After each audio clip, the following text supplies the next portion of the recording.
Alors les gars, bonjour à tous de Chris, bienvenue dans cette nouvelle vidéo. On parlera un peu d'Inter aujourd'hui et je répondrai surtout à Manu qui m'a écrit en privé pourquoi je ne parle pas de ce monsieur-là, Messi. Je ne parle pas de ce monsieur-là, pourquoi pour moi, simplement, il ne verra jamais l'Inter. Il n'y a pas les conditions, il n'y a pas les possibilités. Quoi, ils ne disent les gens que l'Inter peut arriver. L'Inter, pour avoir Messi, déjà, il faut qu'il arrive à zéro, chose qu'aujourd'hui, il me semble un peu compliqué, vu qu'il y avait une clause de son contrat. Après que Messi, ils pensent qu'avec la prolongation de 2 mois, sa clause elle est valide parce que le championnat a été prolongé. Ok, je veux bien croire ça. Mais alors, c'est per Lautaro pareil, pour Brozovic, pour tous les joueurs qui ont des clauses. Alors qu'on a vu des joueurs, comme je l'ai dit, Paris Saint-Germain, qui sont partis, Cavani, comme ça, qui n'ont pas voulu terminer la saison, alors qu'ils pouvaient, comme Thiago Silva, comme Choupo-Moting ou comme Perisic, qui a 31 ans, à l'Inter. Donc, c'est tout à démontrer. Donc, on va surtout en clash, qui se terminera au tribunal du travail, je suppose, de Barcelone, parce que Messi l'a dit qu'il ne se présentera pas demain, donc il va au clash total. Donc, déjà, il y aura une dispute certainement légale. Vu que de dernier temps, Messi a essayé de dire on va se rencontrer, le Barça dit on va se rencontrer pour quand même pour les jeux, pour trouver une solution de sortie. Le Barça, il a dit si tu veux venir à parler, c'est pour renouveler. Sinon, si tu veux partir là, c'est 700 millions d'euros, c'est le prix de la clause.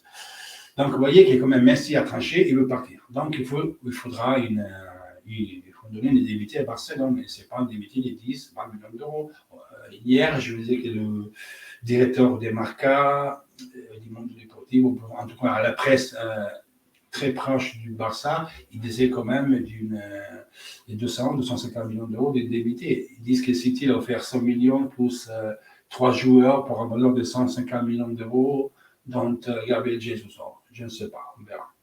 Donc voilà pourquoi je ne parle pas de Messi à l'Inter, voilà pourquoi c'est une opération hyper chère, pourquoi tu dois faire un contrat de 4 ans à Messi, à 33, là, à 37 ans, 40 millions net, c'est le joueur numéro 1 au monde, mais Messi, une fois quand il ne joue pas dans le Barça, il joue en équipe nationale, il n'a jamais rien gagné. Il a vu, est-ce qu'il a fait beaucoup de choses, est-ce qu'il a fait des choses extra en équipe nationale? Oui, il a marqué des buts, mais il n'a rien gagné. Et si tu ne gagnes rien, il y a un problème. Donc, on verra s'il va à City ou au Paris. Après, bon, il doit avoir les moyens de le monter ou à l'Inter. Donc, pour venir à l'Inter, il doit venir à zéro. On ne peut pas le prendre en plus en payant au Barça. Donc, l'Inter, s'il travaillait sur le joueur, c'était pour la prochaine année et pas pour cette année-là parce qu'il avait la clause pour dire je m'en vais. S'il voulait partir avant, il avait la clause exercitée. Il n'a pas exercité la clause avant.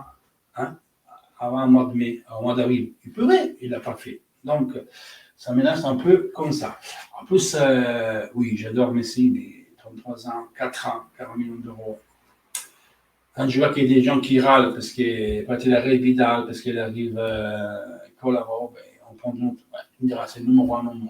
Oui, c'est un numéro 1 au monde. Est-ce que vous, encore Ibrahimovic, vous donnez 8 millions net pour une année? C'est fort, mais attends, putain, les gars, on arrête, il faut chercher d'autres.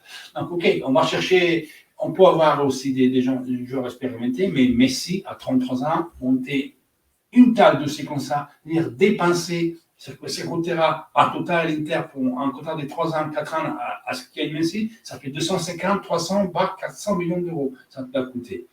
Donc, si je mets cet argent-là, je vais le mettre pour Mbappé, personnellement. Après, chacun fait ce qu'il veut. Maintenant, je vous montre ça. Ça, c'est ça, avant, parce que tout le monde parle, oui, on prend des vues, les gens, calme. Ça, c'est Nainggolan.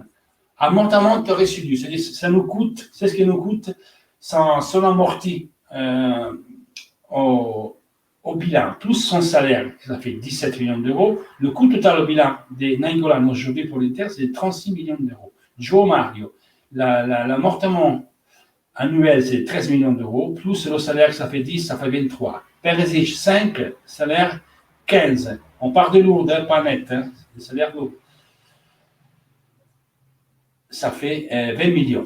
Vecino, 10, un salaire qui c'est pas net, mais c'est lourd, c'est 19 millions d'euros. D'Albert, 17 et Asamoah, 6. Rien que ça, c'est ce qui nous coûte à l'année, ces joueurs-là. Vous voyez qu'avant d'aller prendre d'autres joueurs, les Kanté, les machins, faut voir qu'est-ce qu'on va faire avec ces joueurs-là. Hein, vous voyez, ça c'est le prix à l'année, 19 millions d'euros à l'année, qui est on amorti, plus le salaire, que c'est pas net, mais ça fait 17 millions que l'Inter doit sortir, ça fait 36 millions. Voilà. Donc commencez-vous, et je vais laisser commencer un peu à réfléchir ça. Avant de blablabla, il faut faire des sorties, le bilan est important, le mercato, officiellement, il commence le 1er septembre, tout le monde, elle est fou. Calmez-vous, bordel. Pour l'instant, c'est Kolarov. Kolarov a 1,5 million plus Vergani prêté. Bon. Un contrat de 2 ans, ça se peut faire. Après, c'est sûr que tu as Godin, tu as Anta, tu as Vidal, tu as Yann. Après, basta. Ça, c'est les 2 dernières années, cette saison, Kolarov et Vidal. Kolarov est 34 ans, bientôt 35, Vidal 33. Les présences, 42 de la saison, 43 Vidal. Les minutes jouées, 3501 cette année, Kolarov, 2245. Kolarov, elle a fait 42 présences cette année, quasiment tous la titulaire. Vous voyez le numéro, il a joué quasiment 1256 minutes plus que Vidal, donc ça prouve qu'il joue beaucoup plus, c'est des titulaires. Vidal a beaucoup de matchs, il est rentré. L'année dernière, il a joué aussi 42 matchs, Kolarov. Donc, à niveau physique, athlétique, il n'y a rien à dire. Costaud, on touche le fer, jamais blessé. 7 buts cette année contre 8 de Vidal. 5 passes décisives de Kolarov contre 3 de Vidal. Présence en Europe, 81 Kolarov, 96 Vidal.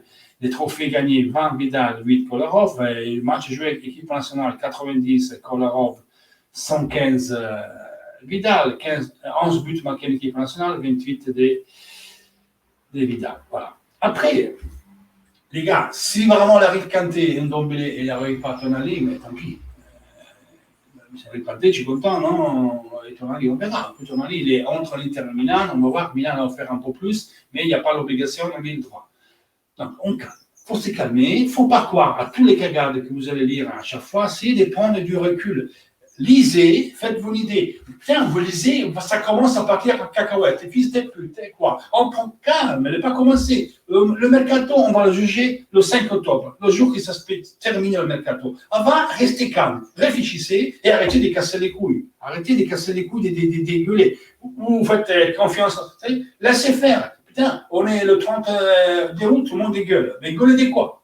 Sous quoi vous gueulez? Skriniar s'en va. Eh bien, Skriniar, il n'est pas beau à 3. Skriniar, c'est un super joueur. Alors, Divray, c'est un super joueur. Il joue à 4, il joue à 3. Il est capable de faire les deux. Pourquoi Skriniar, c'est un super joueur, il ne le fait pas, la défense à 3? Pourquoi il ne le fait pas? C'est vraiment, c'est pas un top. C'est un très bon défenseur. Dans défense à 4. Mais quand on joue à 4, quand on partait derrière l'action, ça partait par Devray, par Skriniar. Skriniar, dès que tu le mets pour ce côté, tu le sautes. Dès que tu le prends, tu le fixes, tu le sautes. Il est très fort, ok. C'est un bon défenseur, très fort en ligne à 4. Mais il est vraiment fort, comme vous dites, et il est intelligent, il arrive à s'adapter même à 3. Il arrive.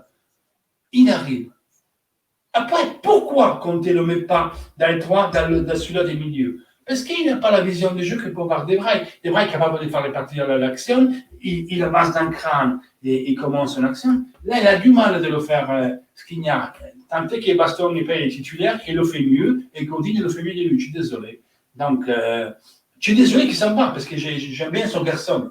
Je n'ai rien à dire, grand professionnel, j'aime bien, mais si tout n'adapte pas, on a un coach. Alors, c'est au Skriniar ou le coach, décidez-vous. S'il y a le coach, maintenant, il faut prendre le joueur qui demande le coach. Si le coach s'est plaint, eh bien, il dégage. Qu'est-ce qu'on doit faire? Mais on le met, on pense qu'il veut compter, quand ça ne casse plus le cou, il ne doit plus parler, il y a les joueurs, il faut que ça la ferme. Après, on verra s'il reste pas. Il n'y a pas d'autre solution. Brozovic s'en va, c'est pas grave. Et cette année, il n'a pas fait le step. C'est un très bon joueur, c'est pas un top player, c'est autre chose. C'est pas Brozovic. Brozovic, il a la discontinuité. Il est beau, il a fait des 2 très belles saisons. Cette année, on attendait qu'il devienne un leader qui faisait le step en plus. Il ne l'a pas fait. Et beaucoup de fois, il s'est éclipsé, on ne le voyait pas. Surtout en Europa League. En finale, je ne l'ai vu pas bien. Vraiment, pas bien du tout. Donc, c'est un autre qui peut partir. Même Godin ne pourra partir les 10. Même Eriksen face. Le foot, c'est ça. Il faut arrêter de dire oui, Eriksen, c'est mon préféré. Il n'y a pas de préféré. Le préféré, c'est l'Inter. C'est ce qui compte, c'est l'Inter. C'est pas les joueurs. Ce qui compte, c'est toujours ça. C'est les maillots, c'est l'Inter, c'est le logo sur les maillots, c'est tout. Le reste, ça compte pas. Donc, je veux simplement vous laisser et remercier ce monsieur-là, où je lui qui était beaucoup consulté sur le social parce qu'il a fait le poste à Dieu. Vraiment, les gens, ils n'ont rien capté. C'est un grand professionnel, un grand monsieur. Il a fait 3 ans, il a fait ce qu'il pouvait, il nous a rendu service, quoi que vous dites. Et donc, moi, je remercie Borca Valero. Avoir des joueurs comme ça, dommage, l'âge, c'est ce qu'il a, mais les joueurs, c'est un bon joueur. Donc, chapeau Borca et bonne chance. Les gars, pour jeudi, c'est tout. On fait le point pour avant. Pour le mercato, calme. Calme et calme. Ciao.